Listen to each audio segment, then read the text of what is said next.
ऐन निवडणुकीत राज्य मंत्रिमंडळाचे सर्वात मोठे 4 निर्णय, चौथ्या निर्णयाने सगळे चमक. सध्या राज्यात राजकीय घडामोडींना वेग आलाय. एकाच वेळी राज्यभरात 29 महानगरपालिकांच्या निवडणुका होत असल्यामुळे पक्षांतराचे वारे जोमात वाहू लागले आहेत. सोबतच राज्यातील प्रमुख राजकीय पक्ष सोयीच्या पक्षासोबत युती आणि आघाडी करत आहेत.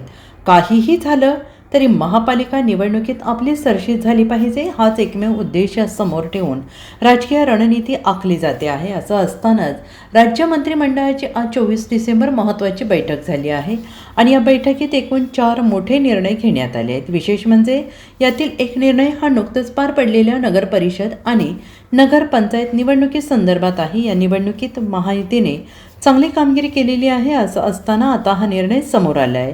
राज्य सरकारच्या या निर्णयाची सगळीकडे चर्चा होते आहे. आज पार पडलेल्या मंत्रिमंडळाच्या बैठकीत ग्राम, तालुका, जिल्हा प्रशासन सक्षम करण्यासाठी जिल्हा कर्मयोगी 2.0 आणि सरपंच संवाद कार्यक्रम राबवण्याचा निर्णय घेण्यात आला. सामान्य प्रशासन विभागाअंतर्गत हा निर्णय घेण्यात आलेला आहे. राज्यातील जिल्हा परिषद अंतर्गत आरोग्य विभागामध्ये कार्यरत आणि सेवानिवृत्त झालेल्या बंधपत्रित आरोग्य सेविकांच्या नियुक्त्या नियमित होणार असल्याचा निर्णय राज्य सरकारने घेतला आहे. राशीव शहरात साहित्य सम्राट लोकशाहीर अण्णाभाऊ साठे यांचा पुतळा उभारण्यासाठी दुग्ध व्यवसाय विकास विभागाची 1 एकर जागा निश्चित करण्यात येणार आहे.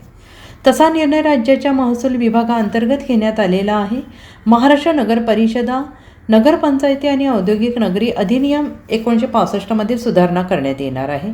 नगर परिषदा आणि नगरपंचायतीच्या थेट निवडून आलेल्या अध्यक्षास सदस्यत्व मिळणार. त्याला आता मताचाही अधिकार असेल. अधिनियमातील सुधारणेसाठी अध्यादेश काढला जाणार आहे. तसा निर्णय राज्य मंत्रिमंडळाच्या बैठकीत घेण्यात आला आहे. Bureau report, SVN Marathi, Mumbai.